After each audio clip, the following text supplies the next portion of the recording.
tutorial, I'm going to show you how to make these really handy magnetic fabric swatches using the Art Gallery Fabrics color cards. This set is from their March 2022 release with 15 new colors that I need to make cards for. So first, let's go over materials. You're going to need 2 pieces of cardstock. You're also going to need a rotary cutter and a pair of utility scissors. Make sure you don't use your fabric scissors. You're also going to need a glue stick. I'm just using this Elmer's Disappearing School Glue. And you're going to need 1 or 2 rulers. I just have a small and medium sized ruler. And you're going to need this magnetic tape. This one is 1/2 inch wide. I'll link all the materials in the notes below. If you're also wanting a more detailed step-by-step instructions, make sure you check out the blog post, and I'll link that in the notes as well. So to get started, I found that just using 1 piece of cardstock was a little bit too flimsy for this, so it's better to double up on that cardstock. So I just start by putting a layer of school glue on 1 piece of cardstock, and then layering the second piece of cardstock on top, and giving it a really thorough press. This will bulk it up a little bit and make these magnetic cards a little bit more durable and sturdy. Once that's had a chance to dry, we're going to start by cutting this down into rows. The previous cards that I made were 1.5 by 1 inch in dimension when they were finished. So we're going to stick with that size so that these ones match the ones that I made previously. So we're going to start by cutting these 2 pieces of cardstock into 1.5 inch rows. Then we're going to subcut that into 1 inch pieces.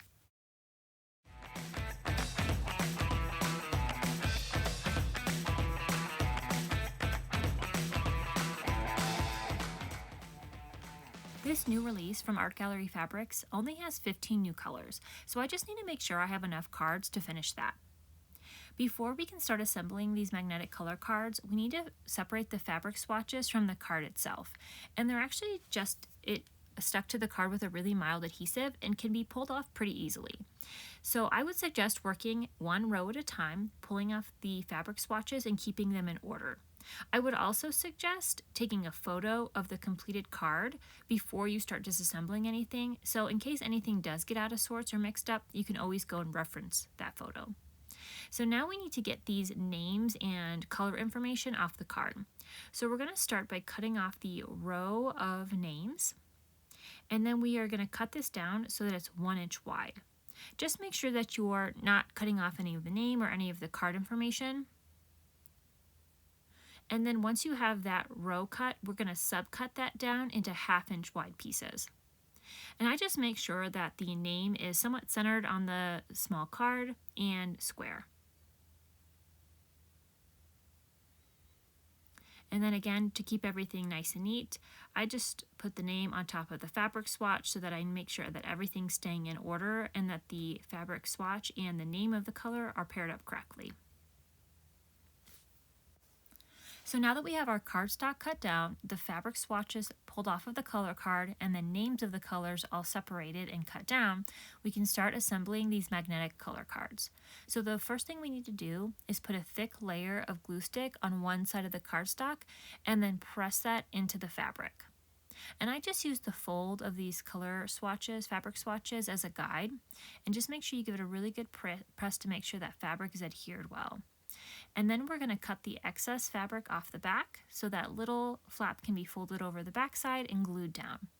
And trust me when I tell you that I learned the hard way that you want to make sure you leave enough empty cardstock on the back of this color card so that you have enough room to adhere the magnetic tape, because the adhesive on the back of the magnetic tape does not stick very well to fabric, and it will stick well to the cardstock.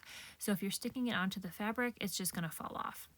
The last thing we have to do is trim this down. So we're trimming the excess fabric off so that the raw edges are all square with the cardstock. And we have a nice, neat looking fabric swatch. And then we need to glue the name. So we're going to put a nice thick layer of glue stick onto the back of that cardstock, and then we can stick it to the bottom of the color card. And again, just make sure you give it a really good press so that it's sticking to the fabric well and isn't going to separate later. The last thing we need to do is make these little color cards magnetic, and we can do that by adding some magnetic tape. And this tape can actually be cut really easily with just a pair of utility scissors. I cut it so it's just a little shy of 1 inch wide, You gotta take the backing off, and then it just sticks right to the back of that card. And there you go.